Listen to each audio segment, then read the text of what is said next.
Hello, Dr. James Bogash, Master of Health and Longevity and creator of Modern Health Myths, as well as the author of Migraines and Epilepsy, You Are Not Alone. So, being that I got a pretty strong background in what to do from a natural standpoint about improving the brain and helping with seizures, we're going to talk about two diets that have been used for a long time to manage seizures. And of course, the first one we're talking about is the ketogenic diet.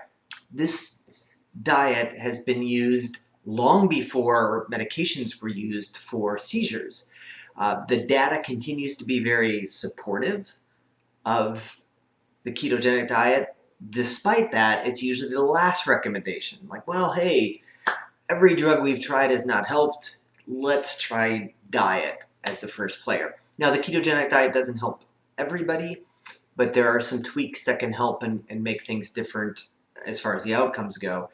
A lot of specifics that go into the ketogenic diet, things like not adding in dairy and watching where the protein sources are coming from and the fat sources. But a couple things that are important to understand is that, yes, the ketogenic diet has consistently been shown to be powerful for helping manage seizures.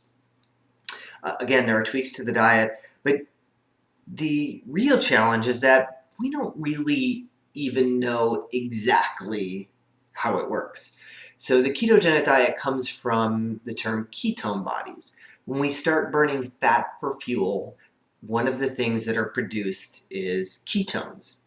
So the question is it the ketones that are good for the brain? That's why the ketogenic diet works? Is it the diet that changes the gut bacteria, and then the gut bacteria release different neurotransmitters that help seizure formation, in which case it's not so much the diet as it is changing the gut bacteria? Or is it the ketones that then change the gut bacteria that then help the brain with different neurotransmitters? We really don't know, and for all we know, it could be some aspect of that. That's also why you can use exogenous ketones. So ketones, instead of putting your body into ketosis, you can take them from outside. Those don't generally seem to help as much with seizures, so it would suggest that it's some aspect of the diet, or maybe changing the gut bacteria rather than the ketones themselves. So the other, not really a diet, but approach is calorie restriction. So I've certainly talked a lot about calorie restriction and how powerful it can be for the brain, and the fact that we take in way too many calories in today's society. So anytime we can cut back on calories and become more efficient with the way we process energy is a good thing.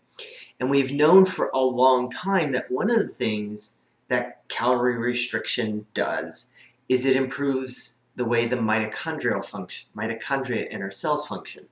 And if you've read my book, you know that mitochondria is the healthier your mitochondria, or the powerhouse of the cell, the better you're going to be able to control your seizures.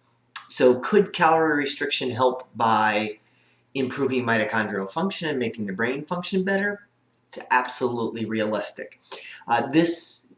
The reason I'm talking about this is there was just a review that came up that looked at, from a specific standpoint, both the ketogenic diet and calorie restriction upregulate the way, or they increase the movement of potassium in and out of cells.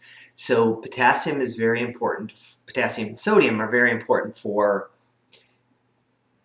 controlling seizures and making sure that our cells fire when they're supposed to fire and don't fire when they're not supposed to fire. So it's beyond the length of this video to go into the details on the ketogenic diet or calorie restriction. Certainly I've covered these before in prior videos.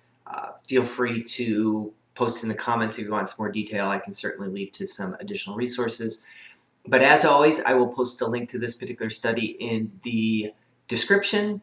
Make sure you like this video, share it with somebody who you think needs to take better care of their brain, and subscribe to the channel.